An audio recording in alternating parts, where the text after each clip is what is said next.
You're going to love this panel because it's about funding. Thank you. I just want to make a couple of announcements just so you know kind of the rest of the day. We have one more panel with Julio, and then after that, we're going to do our collective commitment because we are here to make a commitment. Before that, we have a fantastic youth presentation, and you guys absolutely do not want to miss that. And then we have a reception, more food out of the cafe, because we want to make sure that you have plenty of opportunity to keep talking. So, with that, I'm going to stop yelling at everybody. Thank you so much for coming back to your seats, and I will hand it to Julio. Thank you, Petra, for yelling. Can you hear me? Yes. So, this is one of these afternoons that I really, really, really miss Zoom. Why? Because, I've been here the whole day. And this is like, the second or third time that I'm dressed up and ready to go. I'm not sitting in a table. I'm drinking lots of coffee. When I'm on Zoom, I can pretend that, my camera is broken. Or, my mic is not working, so let me reboot my computer for about the next 30, 40 minutes and take a nap. I cannot do it right here. But really, the only thing that is stopping us is a couple of hours from eating, but Petra said, lots and lots of cookies. That's what you've been saying that for a while, Petra, so I'm looking forward for the cookies. And thank you, everyone, for sticking up right here. I know that a lot of people had something else to do, or they're going to listen from us on Zoom, and the people who are hanging out on Zoom, hello, everybody. My name is Julio Garcia. I am the Executive Director of Rise South City. We are located in South San Francisco, back north. We have a lot of issues in the community. One of them is air quality, which, we're working with community members up there, and definitely we're partnering with Nuestra Casa, CRC. Where is my friend Violet? So she's taking over. Oh, it's okay. It's fine. So she's probably listening through Zoom. Regardless of, I'm glad that we are having this panel, and we're going to be talking about resources and what else? Accountability. And we have a great panel today. We put this panel together like about 3 months ago. And first of all, I'm going to introduce you to my friend Caroline. Welcome. She is the director of the Office of Sustainability in San Mateo County. And please, can you do some remarks on your entrance? Thank you. Give her a hand, please. Come on, guys. Yeah, it's 2:30, so we need that. I know. Well, thank you, everybody, and thank you, Julio. It's a real honor to be here today and to be with this wonderful panel. And also just want to thank the conference planning team for bringing everybody together. It's been just an amazing experience to hear stories, and just wanted to share some of the things that I'm learning. Just learning about how important these conversations are, widening the norm to be more inclusive, community knowledge informing institutional knowledge, and coming from the government sector, that's definitely a paradigm shift for myself. Also, not to presume that my perspective is complete, so just want to thank all of you for sharing your wisdom, and it's really exciting me about moving forward. I'm sorry that Supervisor Pine was not able to be here today. I know he would have shared just how we at the county see the magnitude of the climate crisis, and really that impact and those injustices on communities of need. I think the COVID experience really laid bare to the injustices. Many of us were deployed for a fair amount of time, and I was working on testing, so really in the communities looking at how to bring those services to some of the folks that we've talked about today. So it just really then, for me, really builds that connection into thinking about how these climate impacts are also impacting the same communities. I think there's a lot of hope, and I'll just share a few things that have been done. I think coming together really is the most powerful way to develop the solutions to build resilience for today and going forward. Just a little bit about the Sustainability Office at the county, just for context.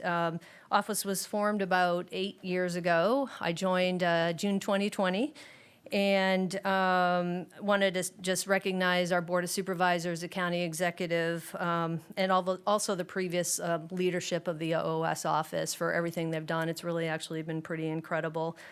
And one of the motivations for forming the office was to really consolidate some of the sustainability work happening across all our 20 departments, and then also to provide a place in a group of an organizational group that really can look at these complex issues like climate change, which really cross so many sectors, so many organizations, disciplines. In government, as you know, we're structured, and I think we've made great progress in sort of expanding out and looking things in a real holistic way. And one of the things the Sustainability Office really strives to think about those things. We have a fabulous team, and we really do endeavor to engage with communities to understand the need and really center the work on broad input and equity. We have programs in the area of fighting climate change, preparing for climate change, promoting clean energy and water, conserving resources through waste reduction. We have a team that works on livable communities to have affordable housing near transit and build communities that bikeable and walkable. It sounds like it covers a lot of ground, and it does, because we know with sustainability, all of these things are so intertwined.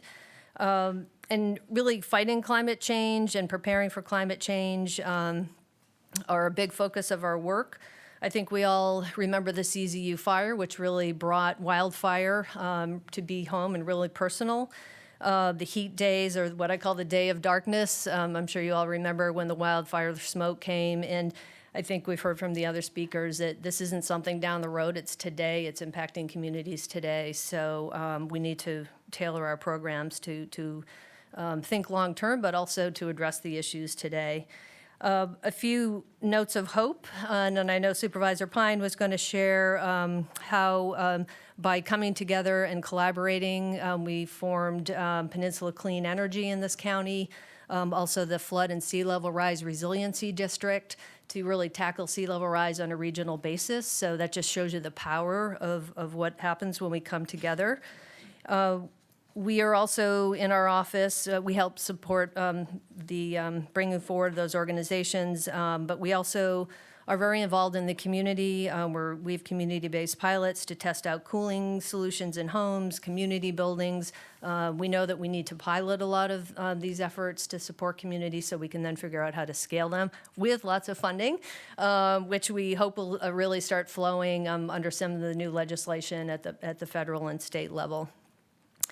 I will just share one last note, and we really are in a learning journey around equity. I wanted to share that that the Board of Supervisors and the county executive have really made a significant commitment to equity across all the county agencies and departments by establishing an equity office. We have just had the one-year celebration of the hiring of the equity officer, and really looking at a systems approach to equity in all our service delivery. And we've had equity training and resources. We all have equity action plans. We're actually building equity into the budget process, again, to the funding, because that's what really drives change, and many other efforts. But I just want to, again, say thank you for inviting me, and I'm excited to continue the discussion. Thank you. My next presenter, Dana.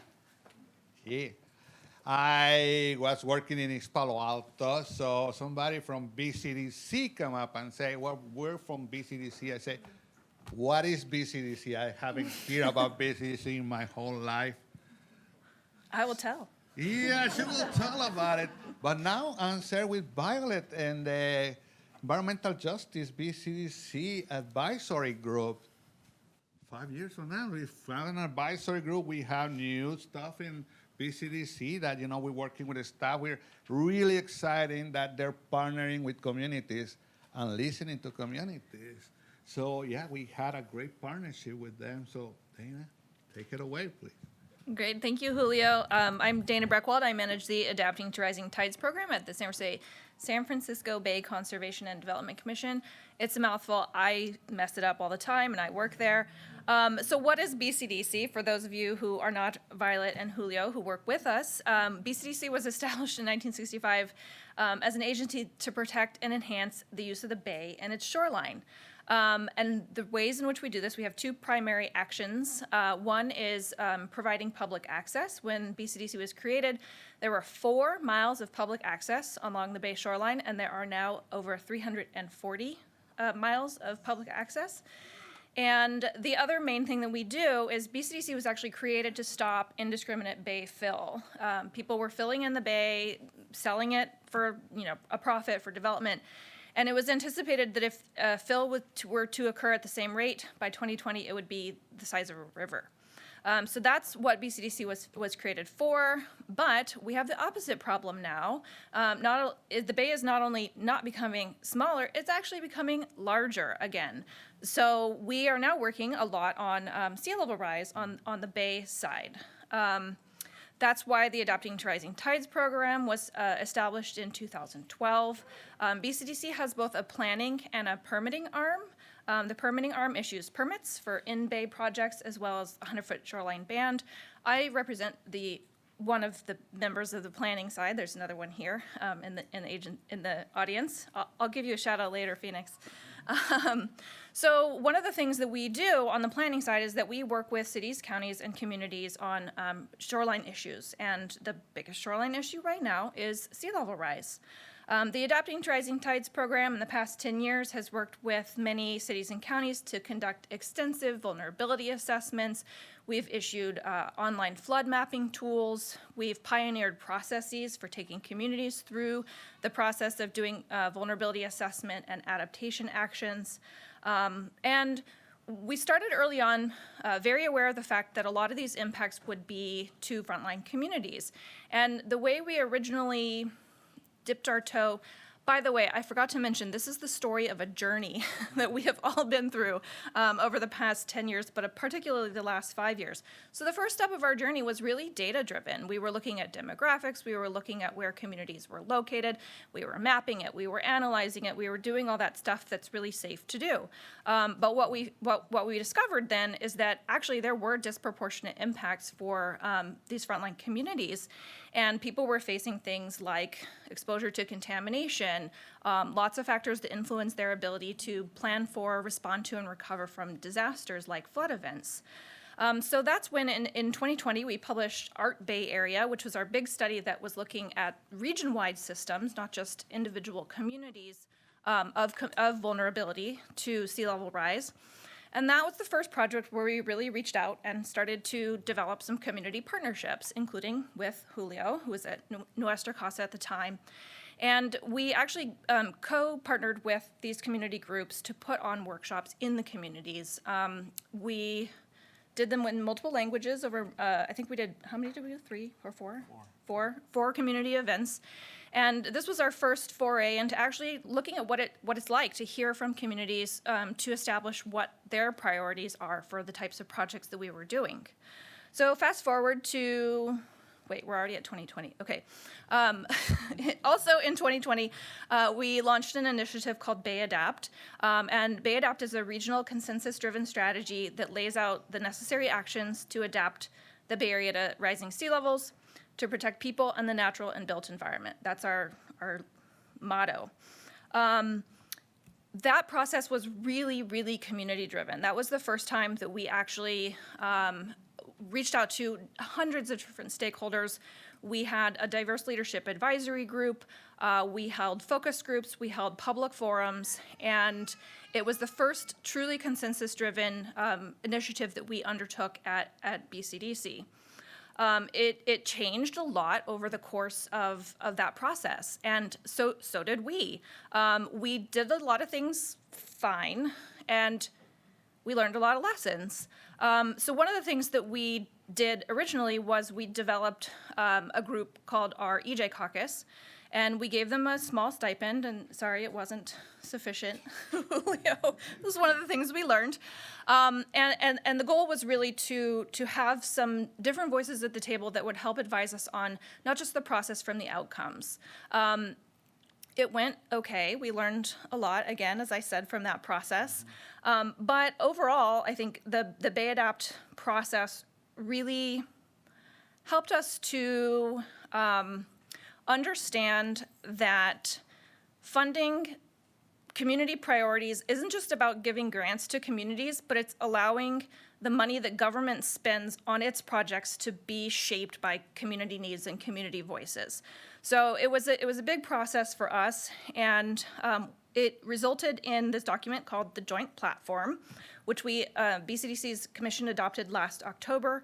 And the Joint Platform lays out these actions that we can take as a region to overcome barriers and create a more faster and more equitable adaptation in the region.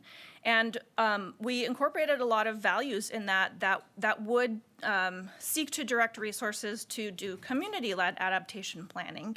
But we have a long way to go. We are just now beginning to implement the Joint Platform. It was a planning document. I know it wasn't very action-oriented, but it lays out a lot of actions where we can actually decide as a region how we want to direct resources, how we want to do adaptation planning, and what we want the results of that to look like. So while BayAdapt was going on, BCDC also established its Environmental Justice Advisors Program, which Julio already mentioned. And this program was initially developed to support the implementation of BCDC's Environmental Justice Bay Plan Amendment, which requires community engagement for permit applicants and updates BCDC's Bay Plan, that's our guiding document, to reflect EJ priorities. BCDC has 6 EJ advisors who each receive a stipend for their time, and Julio as well as Violet are currently EJ advisors. And it is also partially funded by the Resources Legacy Fund, so you'll hear from Laura next. And I want to just stop here and say BCDC is not a granting agency. We don't fund communities directly. We can do things like pay people for their time and expertise. But as I mentioned before, agencies like BCDC and how we spend our money can and should be directed towards community priorities, not just what BCDC wants, but BCDC is a state agency that serves the region. Therefore, how we spend our money should serve the region. So it's very important for us to create partnerships between agencies like ourselves and communities so that this money can be directed appropriately. So moving forward, we're creating, here's where I'm supposed to shout out the CBO directory. We also, during that time, created our community-based organization directory, which is an online map-based tool where we're seeking to connect, elevate community-based organizations, connect them to each other, connect them to local governments. So if you are not familiar with this program and you represent a community-based organization and you're not sure if it's there, I want to direct you to Phoenix Armenta, who is our EJ program manager.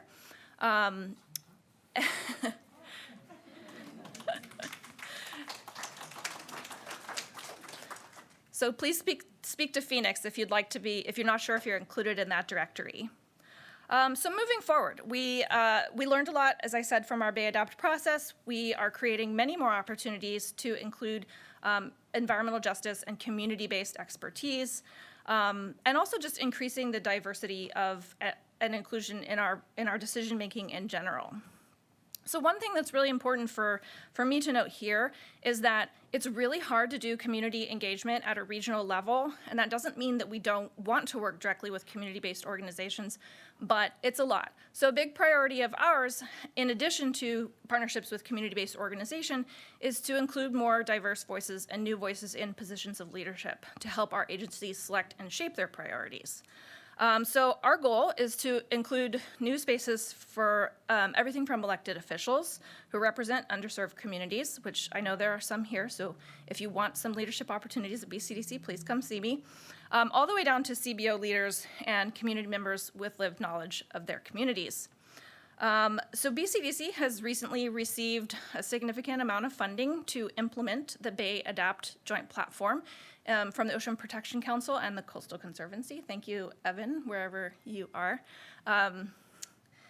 And how we use this money will say a lot about our values. So a big part of this money is going to be used to hire new staff, obviously. We're hiring this fall, so it's important for us to reach out to larger audiences who might be interested in working for BCDC or an agency like us. It's always been one of the reasons why I went into government is because I think it should always be representative of the people it serves. So if you want to work at BCDC or you know somebody who does, please come see me. And we're also using some of this money to better compensate positions of leadership and expertise. This includes expanding our compensation for our EJ advisors, and thank you guys so much for helping guide how we can do that. And inviting our EJ advisors into more and different positions of leadership within BCDC and our projects. We're creating other paid seats on every other advisory board we have. And rather than stipends, these will be paid hourly at a fair rate that is reflective of what we would pay for similar professional consultants. You don't know all this yet. We have a meeting tomorrow where we'll talk about it. So one of our biggest initiatives that we're doing over the next 15 months or so is we're going to be creating guidelines for adaptation planning that cities and counties will be using that will be more coordinated with the rest of the region. So we have some paid spots on the advisory committee for this project, but we're also developing a really extensive community engagement campaign for this initiative because it's so important that these guidelines are actually reflective of how people want adaptation planning to actually occur. So if you're interested in learning about some of those community engagements, it's not planned yet, but we have big plans. You can join our mailing list and be made aware of community engagement for that when it does occur, or stakeholder engagement in general. We also are looking for partners, community-based organizations to partner with, similar to the way we partnered with Nuestra Casa and Art Bay Area to host events in actual locations. So if this is you and you're interested in that, please come see me. And then lastly, we've talked a lot to our funders about how we as BCDC can be a convener and a knowledge base to make sure that the funding that is coming into the Bay Area, even though we're not actually directing it, that we can work with funding partners to make sure that the funding is reflective of what we've learned over the many years we've been working in this field, our friends and our partners, and what we've heard from them and what their needs are, and help make better connections between the big funding agencies and individual communities and community-based organizations. The wonderful thing about being in a regional level of government is that we have great connections up, and we have the ability to make wonderful connections down as well. So we're hoping to leverage that position and help all of the funding that's coming into the region be more targeted and more accurately represent the needs here in the region. So I'm sorry I said a lot of words then. I tried to shout out to everybody I was supposed to shout out to, but if any of the things that I mentioned sounds interesting to you, please come see me or Phoenix so we can get you involved.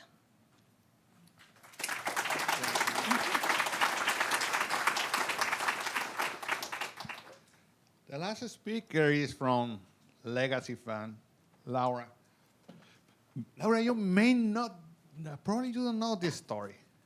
You know, probably about a year ago, I got an email from Peggy McNutt. So she is from Legacy Fund, and the email is like urgent and everything. She said, Julio, call me. And I called her. She said, you know what they're trying to do? I said, I don't know. The mayor of San Jose is trying to build a levee so people in the South Bay are not going to get flooded. For those who don't know me, sometimes my mouth runs a lot, so you know. So I had no filters, people say. So yeah, we went, and Peggy really supported me with the backup, and she hooked me up with a couple of science guys, and we talk about, why the levee, building the levee where he wanted to build it was really bad, and why this levee was really bad for all of us because he wanted to build right down there by the Dumbarton Bridge. So everybody else was going to get inundated by it except San Jose.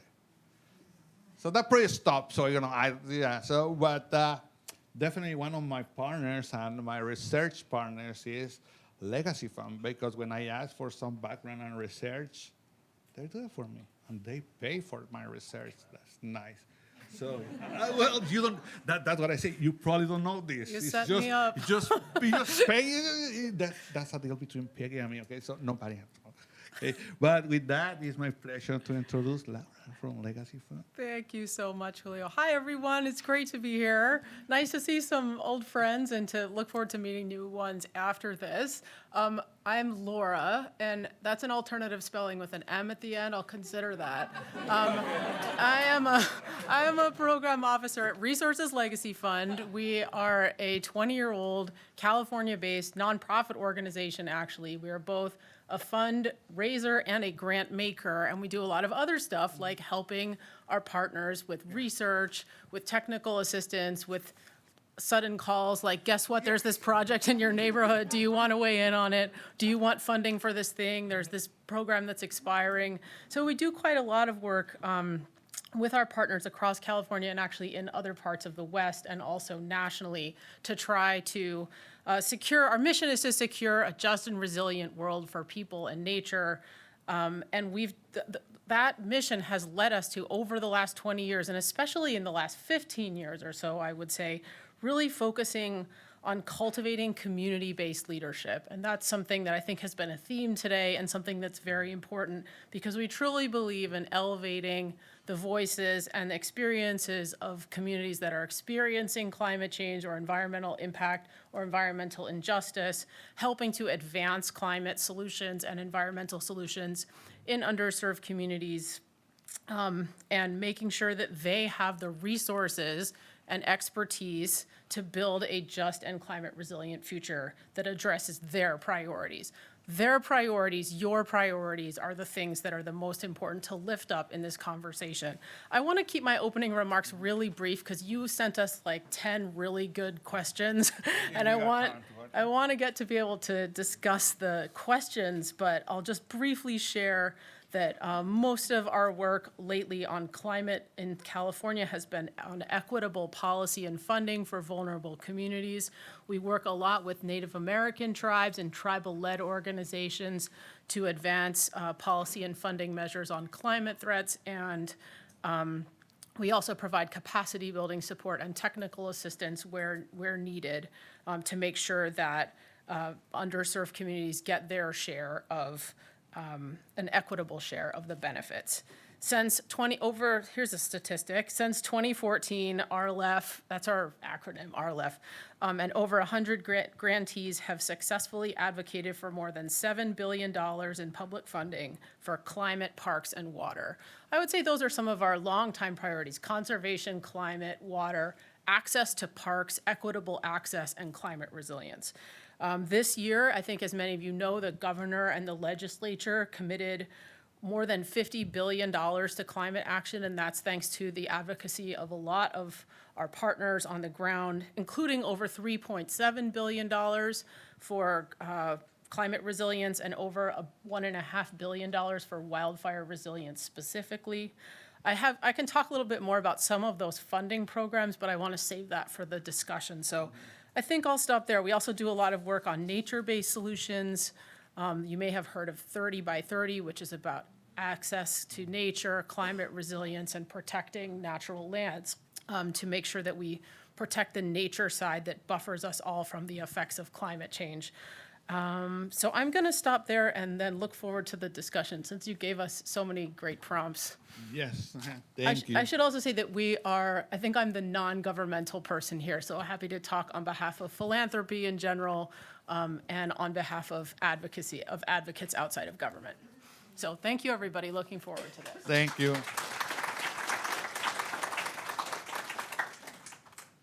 So, wow, that was a lot of money, billions of dollars coming our way, no? Jeez, so yeah, that's like, okay, well, that's amazing for a CBO.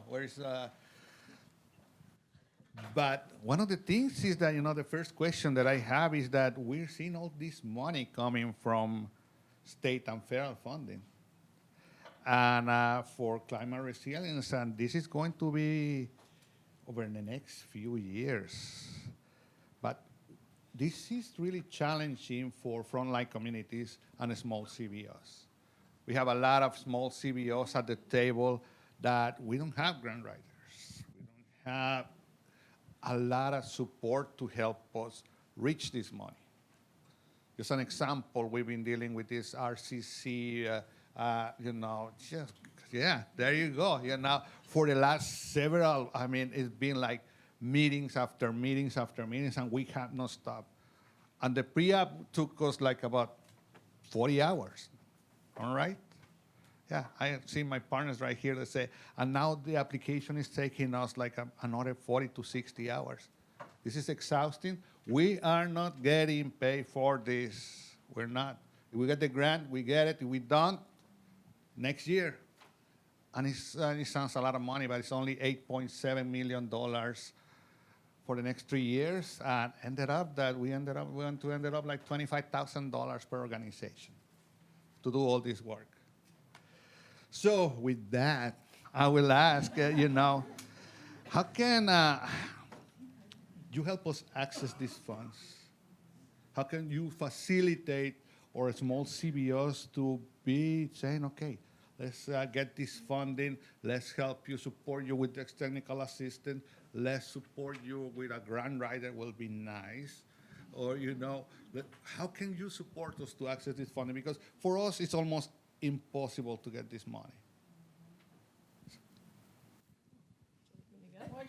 Anyone wants to take it, bro, it's fine. Okay, great. Well, thank you for that question. And I think it's great news. There's a lot of money that is going to be flowing from the state and the feds. And I think the other really great news is that there's a focus on climate resiliency and climate justice, sort of seeing that come through in some of the grant criteria right now, which is not something, at least that we've seen at this level before. I think the things that we can really do is identify, it's really what we've been talking about today, is really identify those community-centered or community-informed and driven projects, and really then in having those projects, then really marrying them to the grants. A lot of these grant solicitations, we know they're coming, and then they come, and it's super fast. So really sort of doing that work ahead of time to identify the opportunities, and then looking for where, to match that against the grants. It is a lot of effort to do the grants, so that's always part of the calculus and looking at whether to apply. Not just writing the grant applications, but then administering the grants after. Is the grant amount worth, sort of all that effort? So I think, just as we've been talking about today, is building that partnership and increasing those communications and trying to come up with projects ahead of time so that we can look at the opportunities as they're flowing. The county, we do have a ledge office that sort of vets some of these grant opportunities coming in, and we are also starting to build resources to do the grant applications. So those are just some initial thoughts. I have a couple. I wish Phoenix was up here because I know Phoenix has been thinking about this in different ways than me.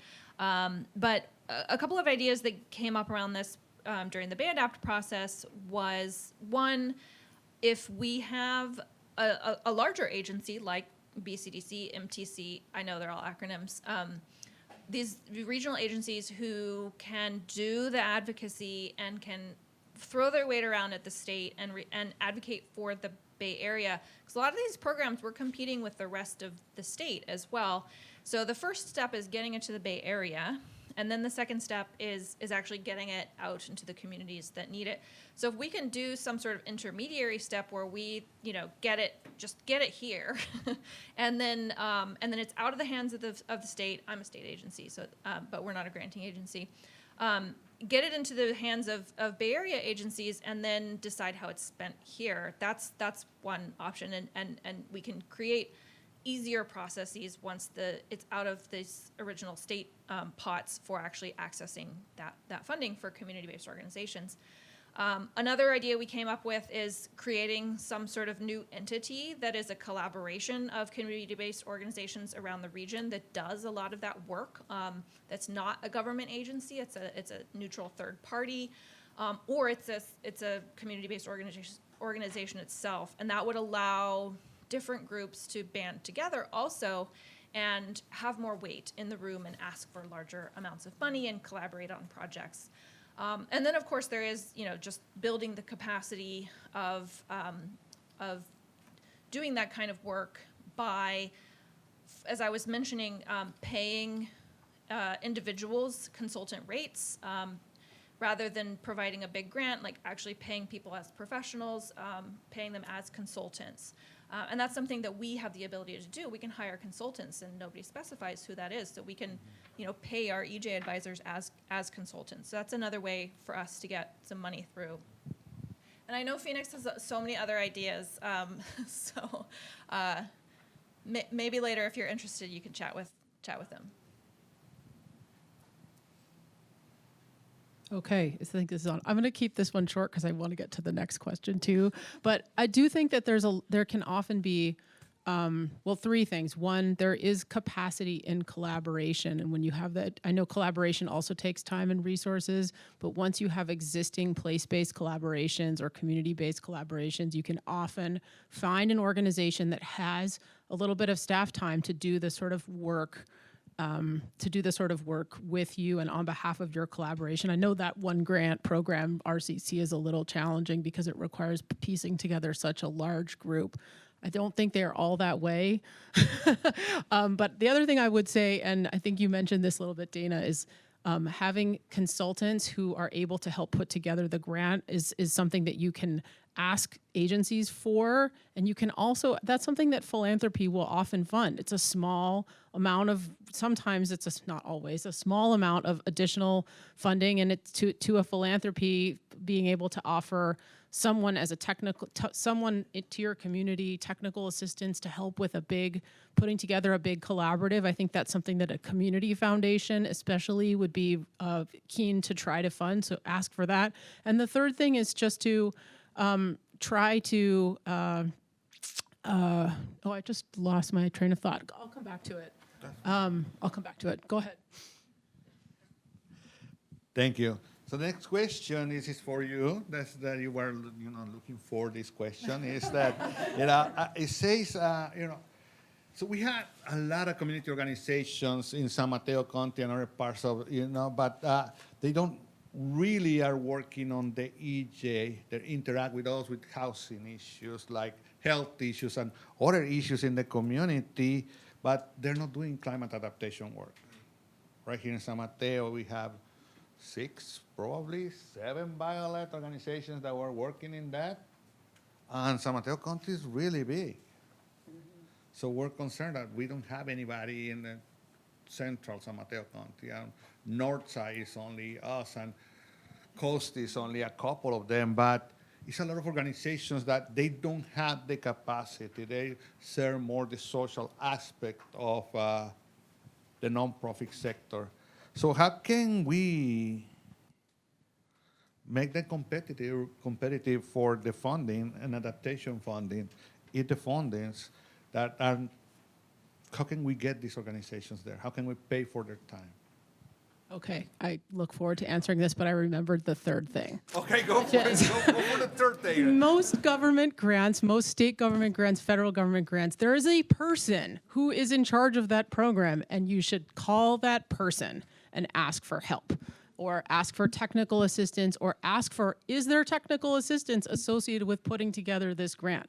There's always a number and a person and an email address, and those folks want to help community-based organizations win money for climate resilience. So really, don't assume that it's a black box. Like, call the person at the state, call the person and ask them for help. Okay, so that's the answer. So to your question, the actual question about how can we assure that climate adaptation funding is available for organizations that may not consider themselves climate adaptation organizations. So I do want to reflect for a moment that we are in kind of a new era with climate adaptation funding. This is not a typical source that title associated with funding has not really been around for a while. Typically, climate funding or many other types of funding have been more available than climate funding for the last few years. Think about transportation, think about healthcare, education, even wildlife habitat, infrastructure investment.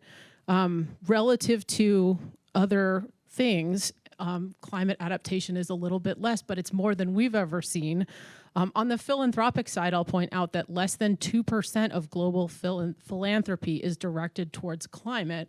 And like of that 2%, like 98% of that is dedicated towards decarbonization, solar, electric vehicles. All that stuff is very important, and we also work on that too. But in terms of adaptation, I think that we're seeing a kind of a new dawn in terms of funding availability for specifically resilience. But if you're not a climate resilience organization, and most of you probably aren't, what can you do about that? Well, I think there's two ways that you can engage on sort of pushing this trend. One is to think about the climate elements of the things that you do work on, and then naming that in terms of framing your proposal for whatever other thing you're doing that's not necessarily climate. That way you're kind of raising awareness, making a connection for a funder that all these other things, whether it's workforce development, whether it's working with youth, whether it's healthcare, whether it's stormwater management or transportation access projects, those are all climate activities too. And so you can think about, I would think about how the thing you do might be impacted by climate and write about that in the proposal. And then secondly, you can use your funding and your money that you may get for that type of proposal as match funding for something else that is more climate specific. So you can leverage the work you're already doing to leverage climate specific funding. So for example, let's say you get some funding for tree planting from CAL FIRE. They have a really robust urban forestry grant program.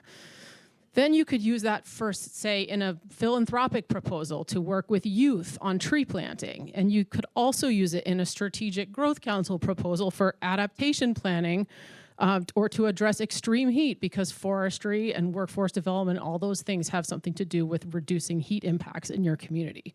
So you can therefore access funding for resilience because you are funding resilience. It's just through many different means. Finding funding, as Julio mentioned, isn't easy. It's just not necessarily easy. It's hard work to develop the connections you need to be successful at fundraising. But a couple of ideas are looking at local businesses and community foundations to see if you can draw a nexus between what they fund and what you do, starting the discussion with what you seek, and question how they can partner with you. And so this is where Dana's reference to RLF's work to support the BCDC EJ advisors over the last few years came up. For example, we were already knowledgeable of what BCDC was doing, what the Conservancy was doing, and we had been working on a program. We had a funding program to help work on restoring San Francisco Bay for over 15 years. So our work with BCDC to develop the EJ principles that they now have relates to our goals of restoring the Bay Area. When BCDC came to us and asked for funding to support that, it made a lot of sense. EJ advisors help to advance our goals for a more inclusive restoration of the Bay. So that's one of the ways that those kinds of partnerships can come about. People come from the public sector or people come from other organizations and say, hey, philanthropy, can you help me out? And then I just want to lift up one other funding resource. Sorry, I'm like filibustering this panel, sorry. I did say I wanted to respond to the questions. So I just want to lift up one other funding resource that RLF has supported over the last few years to support our partners, called the Funding Navigation for California Communities site, which can be found at fundingresource.org. It's published in English and Spanish, and it can be, and the project sponsor, which is a group called CivicWell, formerly the Local Government Commission, offers technical support for grant applications that are listed on the portal. So they will actually help you. They can provide that sort of support we talked about earlier in helping communities to apply for and succeed at winning funding for a lot of different things, whether it's street repair, affordable housing, parks and access, stormwater infrastructure, active transportation, and more. Okay, that's my answer. Thanks so much. Can I add one thing? I just want to build on what you're saying. I think climate adaptation, like you're saying, it's sort of this new, sort of a new, not a new idea, but people are expanding their thinking about it. And really, it's that nexus of public health impacts on climate, and there are many CBOs working in this realm. But I mean, really, the climate crisis is a public health crisis, and I think we've heard that today, through the wildfire smoke and heat. And so I think bringing that lens as we move forward and looking for funding sources is going to be really key, and the types of partners that we engage in these solutions. So, Thank you. So the next question is that we have often enough, government and philanthropy. They have their own spaces and their own pre-existing priorities to fund climate change, and sometimes are not the same priorities that we have with frontline communities. So how can we start pushing government and philanthropy to take the community priorities and be accountable for the priorities that really are in my community against the priorities that government or philanthropy has?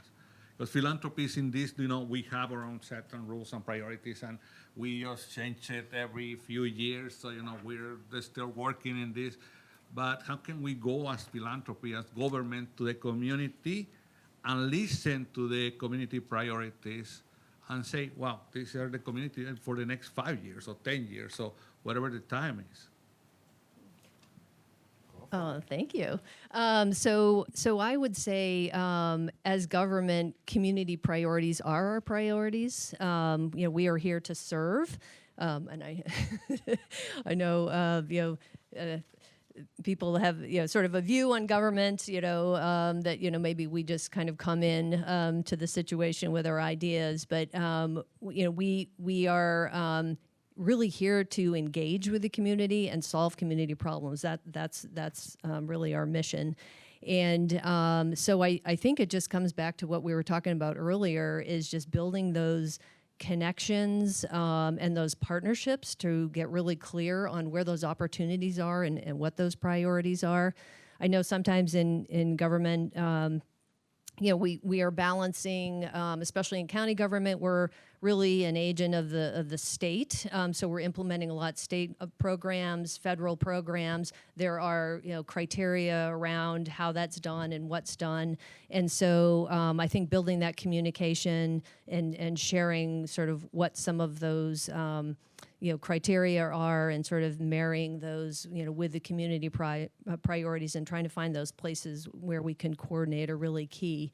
One of the other things I think in government as well, and maybe not so much in the worlds of foundation, we have requirements around public procurement processes, use of public funds. So there's just a lot of considerations that come together. But I think by building that dialogue and that understanding, so sort of from the different vantage points, can really help identify solutions that we could move forward on. I mean, I just want to add that it is real. Like, there are real barriers to this, and as you mentioned, there are criteria for the guidelines the government has to follow. The grant funding we get. In my experience, I almost once lost a $2 million plus grant because we wanted to do an engagement process, and we were told, we want you to convene a task force, and you guys are the experts, so you should decide. And we almost lost a $2 million grant because of that. And these are things that happen that are real. And another real challenge that we have a working group, an internal working group on how to change our own processes, are hiring. Hiring is really hard to do. For BCDC, if you work for the state, you have a very prescribed set of criteria that you have to fit. You have to take an online exam, and the link to take that exam is impossible to find. So there are real barriers, but I think I've been so grateful. So I failed to mention that Phoenix started out as an advisor. Phoenix started out as working on leading a working group for the Bay Adapt initiative, and actually decided to come over to the dark side and join our staff. And I think that that's one of the ways we do it. We have to come up with ways to work around those, and like you said, marrying, the wording of the criteria from state or federal programs to the concepts that actually are applicable and relevant to communities. And there's a lot of translating that needs to occur. And there's just a lot of changing of processes that need to happen from the inside out. So that's not a solution. It's just acknowledgement that there's still a ways to go in that respect. I will just add that I think that some of the best and most fruitful collaborations come from a cross sort of public-private partnership, for lack of a better word, where community members, public agency, and philanthropy all sort of co-create something that the community sees as a priority, and then fund and provide technical support and capacity building support according to what they can each give and offer.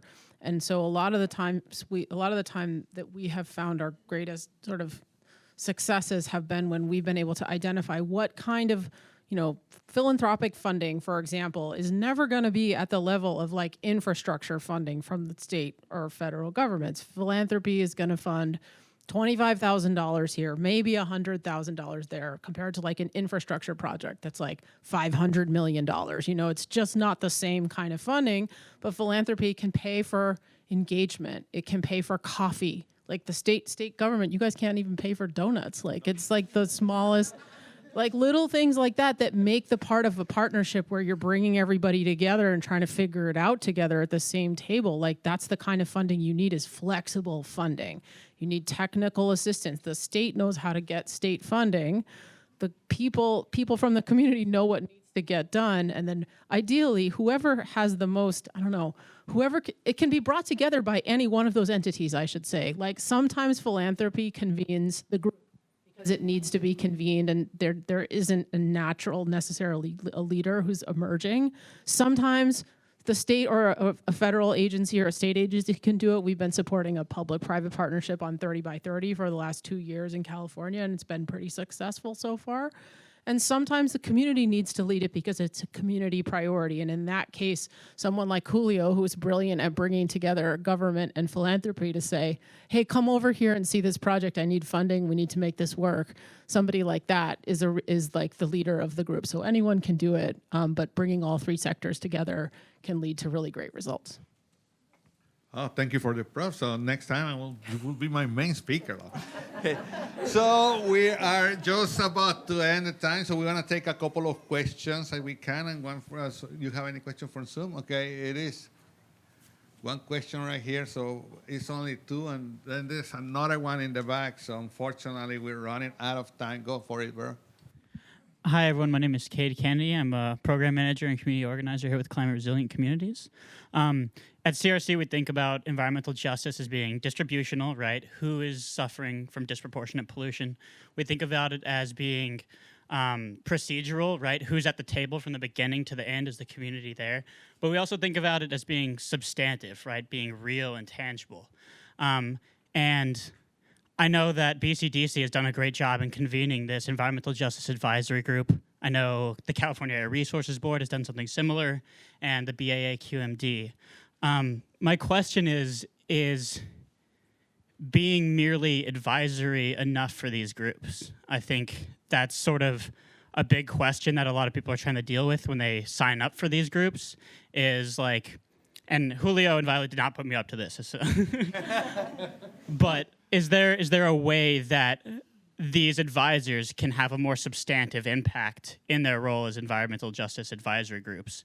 Or if the interests of the environmental justice advisory group conflict with those of the commission that has organized them, the commission has the power to dismiss them as merely advisory. So what can be done to make more substantive and lasting changes for these groups?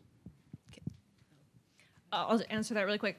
I totally agree with you. That's why I'm plugging the jobs work for BCDC.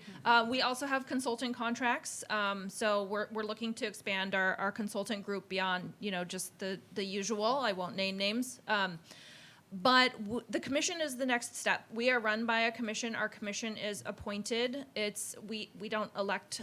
So those seats would need to be changed through an act of legislation, and that's a top priority. I mean, I don't know. I don't speak for the chair of our commission on that sense quite yet, but it is a priority for us as an agency to, I'm talking about leadership seats.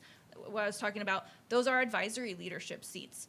I'm advisory to my commission, so pretty much everything is beholden to the commission. So that's the place where the change needs to occur. Yeah, I'd like to share an example. I know Councilwoman Taylor brought up the FEMA Multi-Jurisdictional Hazard Mitigation Plan, a mouthful. It's a process that actually takes a year. We convene 36 jurisdictions to put this together. Essentially, it's a risk document that looks at man-made and natural disasters. So just to provide some context. And so we had a very short timeline to do this project, but we were able to really sort of test out a few ways to do exactly what we were talking about. And one of the ways was in forming the steering committee for the work. That was comprised of 50% of community members, 50% of emergency response personnel. In the previous version, it was all emergency response, so sort of EMS type folks. So that gave a seat at the table for really sort of looking at sort of how that plan got developed and what went into it. We also engaged with the community-based organizations to help identify some of those regional risks as well, using that sort of that lived experience and that really local knowledge. So I think it maybe sounds small, but I think there's a ways that we can look at processes and sort of how we're doing them, and to like you're saying, sort of have that seat at the table and in more of that more of a power position. So yeah. I'll just add one thing, which is that think about what you can do as an outside organization to help build campaigns for people who you want to be on boards and commissions. Because there's a lot of boards and commissions in the state, at the local government scale, at the regional government scale, and they all got to be filled by people. And those are people who are visible, who have the power of community behind them, whether they're elected or not. And so what can you do to spot which seats in power you want your community priorities to be lifted up, and think about helping to mount a campaign for those things. And just one last plug for local government, which is do not underestimate the power of showing up at a city council meeting or a board of supervisors meeting, and that you have that 2-minute comment period to really voice what you'd like to see. It's very powerful, and it doesn't take a lot of people to do that, to really help communicate community desire. So and currently, we're still doing all of that online, so you don't even have to drive down to Government Center. It's just a matter of getting on and doing it. So I really encourage in that process. Not a lot of effort, but big impact. Amen to that. BCDC Commission meets twice a month. It's also on Zoom. Feel free to join. Unfortunately, I have my orange. Can you leave that, please, Petra? Because people are not seeing it. So, I have my orange stuff since like about 10 minutes ago. And I'm seeing it right here. But, we are taking, the youth is coming next. So we are going to take a break after that. And we're going to be in the forum. But so you can talk to any of the panelists right here. You want to follow that? And also it's Jack. Jack, raise your hand and say hello. There you go. Jack from the Silicon Valley Community Foundation. So we can talk to all of them. So on behalf of us, thank you very much. And I hope that you appreciate and listen to what the experts say on this panel. Thank you.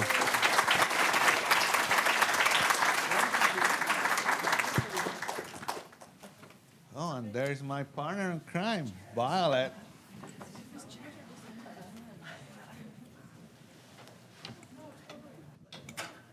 Hi again, everyone. So we have saved the best for last.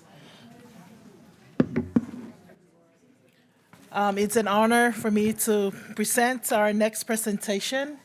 And this is a presentation from our youth, the voices of our future generation. And it is my pride to introduce our youth today. And happy to mention that this is a collaboration between the youth from Anamatangi Polynesian Voices and Palo Alto Student Climate Coalition. It means a lot to me that they are all here. I know that they had school today, but they were willing to come here and to share a message with you all. And I am inspired by these youth. Every time I work with them, the passion, the care, and also I also sometimes fear their fear about what's happening to climate change and to our communities. But I would like to invite them up. Ine. Hele Ine is a program and assistant senior organizer with Anamatangi Polynesian Voices.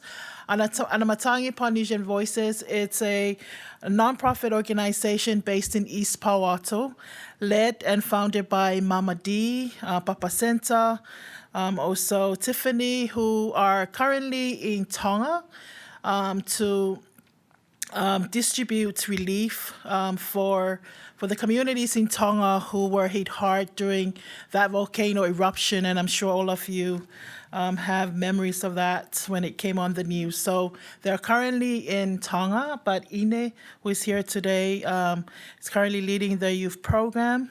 And Hele Ine as well, I'd just like to mention that she has been a force.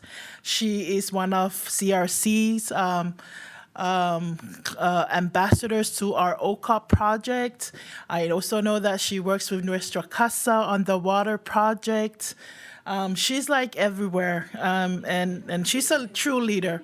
And so even today, the message that they're going to share with you, I also know that Ine was also leading that together with Katie from Palo Alto Youth Coalition. So without further ado, I'd like to invite Taufusi Inatane Sures, Eleine Crew, Grace Maunga, as well as Katie and her team up here. Please give them a hand of applause.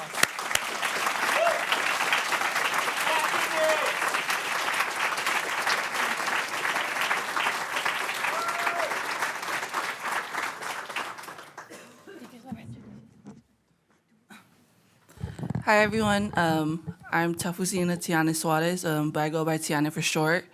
I'm a project coordinator with Anamatangi, and I'm excited to present this with you all.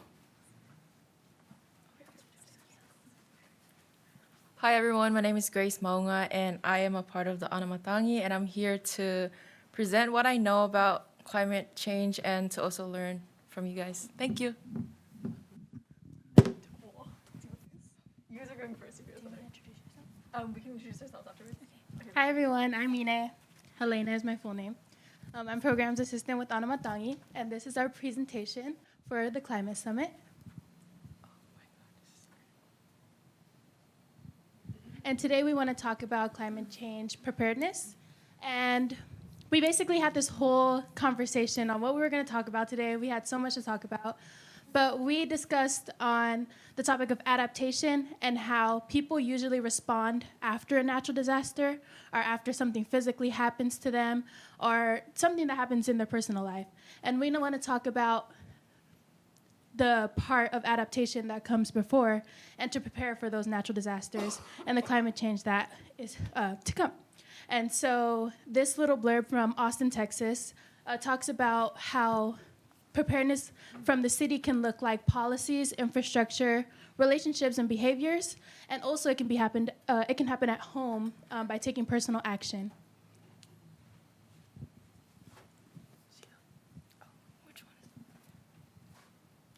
Hi everyone, my name is Grace Maunga. Hi everyone, my name is Grace Maunga, and I am a member of the ComScore team of the Anamatangi, and I've been in the Anamatangi for about 4 months, And today I am going to show you what I have in my emergency to-go bag. When something happens, like natural disaster, you have to have all certain things to like be ready. You have to like put it in this bag and put it somewhere that's easy for you to grab to like when you are about to evacuate. In my to-go bag, I have emergency drinking water that you can drink when you evacuate from your homes to somewhere safe. And then the other thing I have over here is a life straw, which you can like stick into like any water. And then when you drink it, it's clean. It filters out the dirty water for you to drink. And most important thing is like a clipboard where you will have a list of names of your family members that you are evacuating with, and make sure that everyone wants together in case you forget some people around behind. And then in here is a emergency survival blanket which you can use when you are outside if you don't have a blanket to use. And there's like a lot of stuff in here. Yeah, there is a lot of stuff in my to-go bag because it's really important to like have like things ready for you to have when you evacuate, especially when you have like unexpected disasters happening around your homes. It is very important to have an emergency to-go bag ready for you to grab when you evacuate with your families.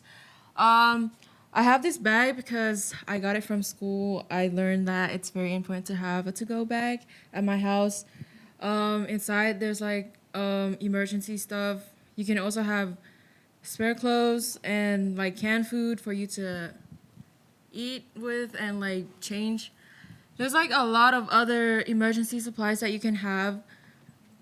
I just think that it's really important for you to like be prepared for anything because anything can happen without you knowing. And yeah, thank you.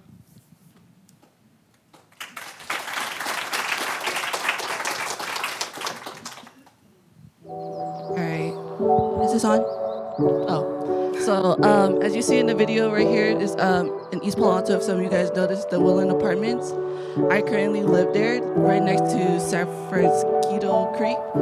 And as some of you guys know, in 1998 there was a big flood that had happened here, and so none of the families and everybody wasn't prepared. So if I was in that time, I think the stuff that I would need at that time is to know about emergency kits, informational classes that we have for today, and just community meetings like how we're doing today, so I can prepare myself in the future for a natural disaster, because I wouldn't want anything to happen and like just be unprepared. And so here today, as you see, this is the creek right next to Palo Alto and then to East Palo Alto.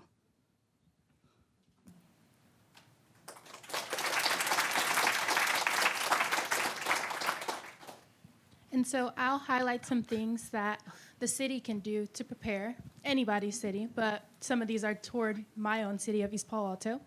And today these are the top 3 things that I've been working on for a while now, and top 3 things that are near and dear to my heart that I feel like we should have in East Palo Alto. So number 1 is emergency water storage. If something were to happen to our water supply, 80% of our water supply comes from Hetch Hetchy Reservoir. And so say something would happen for that water and it wouldn't be able to travel to our city, that means we wouldn't have any water and we don't have a backup system to keep that water pumping for our city. And this is important, water flooding and anything, as we can see as the things going on in Tonga, anything can be, at any moment, there could be a volcano in the ocean and something can happen. And so I feel like a lot of people don't take emergency storage water like as a big deal, or it shouldn't be here, but like I said, once something happens, everyone's like, what happened to emergency water storage? Why don't we have any water? And then people want to be aware about it. Emergency shelters is a top thing. I know me and Violet share this in common too, is when we had the heat wave, I didn't know where to go. My old house doesn't have any air conditioning. Fans barely worked in the heat wave. So why didn't we have any cooling centers? Even if like the library were to be a cooling center, the city doesn't have any communication in case of an emergency to tell people the library can be a cooling center. You guys can go to the senior center. And those things aren't put in place, comes another heat wave after. And going back to, I know somebody brought it up earlier, what happened into Chicago. I feel like from there, we should have been learned to have these emergency systems in place. Awareness is the number one for me. I feel like if other people are educated on these issues of climate change, then they would be more alert. I know we've seen this.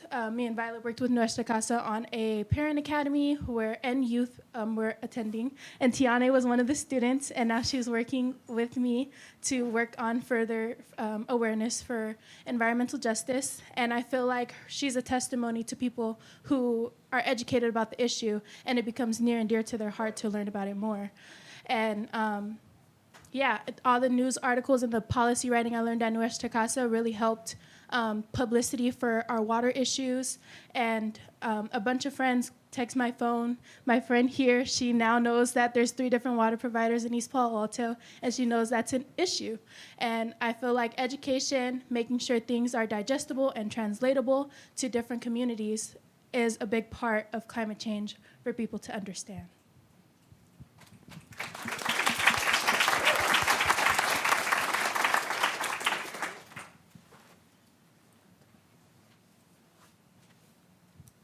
Hi, I'm Angelina. My name is Willa. And I'm Katie, and we are all members of the Palo Alto Student Climate Coalition, and we're all students at Gunn High School. So to start off, I wanted to tell you a little bit about my birthplace. I was born in the south of India in a hilltop village lovingly nicknamed God's Own Country. During the day, it was a biodiverse village ranging from the smallest of insects to the largest tea plantations, and during the night, the sky shines so brightly. But it was seeing this village slowly deteriorate and lose its shine that made me want to advocate for our planet. And though I started by taking personal steps to create a more sustainable lifestyle, I became increasingly aware that the people that have power and resources to implement change are our elected officials and top members of our community.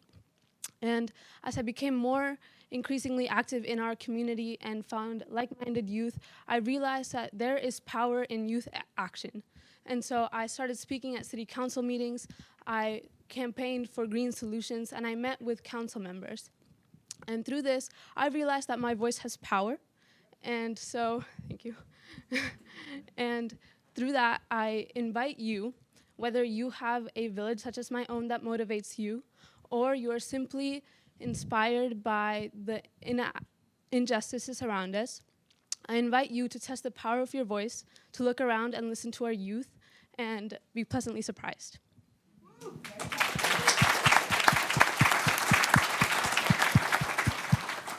So when I was thinking about what I might want to say to all these organizations doing so much work, I was thinking about all the 16-year-olds who just have no idea what these are and what's going on. No offense. But I was thinking, so one of the things that we do in our work is we go and talk to elementary schools about these different climate issues. And one of the things we've learned through some angry emails from parents is that it can be really overwhelming for people. And it can make people feel kind of very fearful about what's happening. And so we've kind of learned some different ways that we can try and combat this and make people feel empowered to work.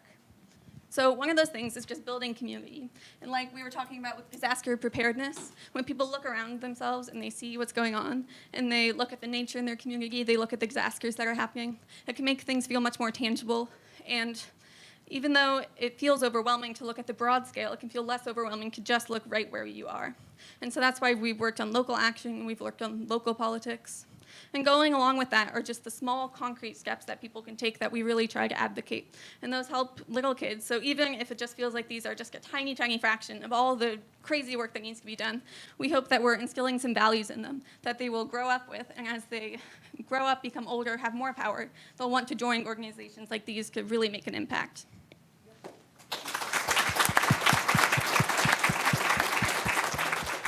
So all this to say, no matter what sector of the climate crisis we've chosen to be involved with, and we've only had a couple of short years to explore a bunch of different areas and different levels, like federal, state, local, all of that. No matter what we've done, we've found a common thread through all of this, and that is a sense of love for your community.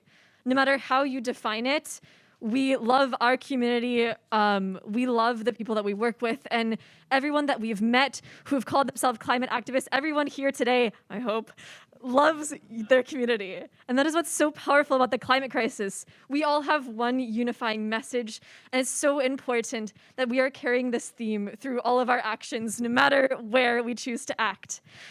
And because of that, I would like to leave you with a call to action, if you will. I would urge you to try to bring more youth to the table. We have created some of these opportunities for ourselves. We're super lucky to have networks around us who have helped us educate our youth, speak to city council members, all of that.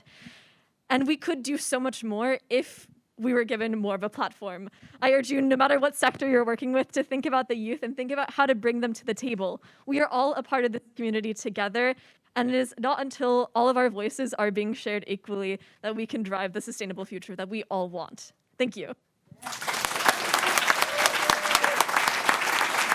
And I want to give, adding on to Katie's call to action, like I mentioned earlier, to funders specifically, to pay attention to the preparedness funding. I feel like most of the time, like people wait until there's really a natural disaster and to fund those projects. But what if something can be prevented with the necessary resources and equitable resources for communities to be prepared for these issues? And big shout out to Violet. Our next episode will feature her. We're starting an environmental justice series, creating little episodes on YouTube. And so that'll come out in probably next week, right? Yeah, next week it'll come out on our YouTube, and you can follow us and go to our website to keep up with that as well. And if you happen to know any youth, tell them to come join our Politics Climate Coalition if they're in the area. We do a lot of local engagement activities, so whether that's speaking with council members, we actually have a huge one tonight, so if you're into that, or just engaging with like local projects. That's a super phenomenal activity for Palo Youth. With that, do we want to go to questions? Are we on? Oh, yeah. Oh, sorry. Does anybody have any questions? Perfect. Thank you. Thank you.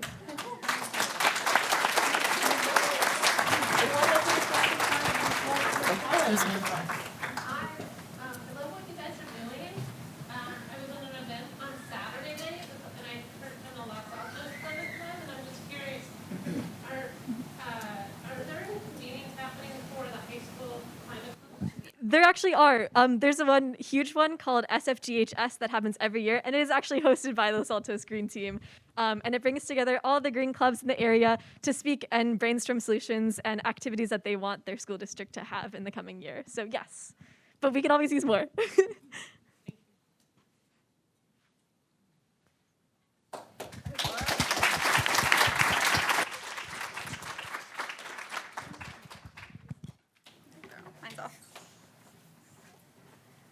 Thank you all so much for being here. It is so wonderful to hear the voices of the youth, to be inspired by the voices of the youth, and to remind us why we're here.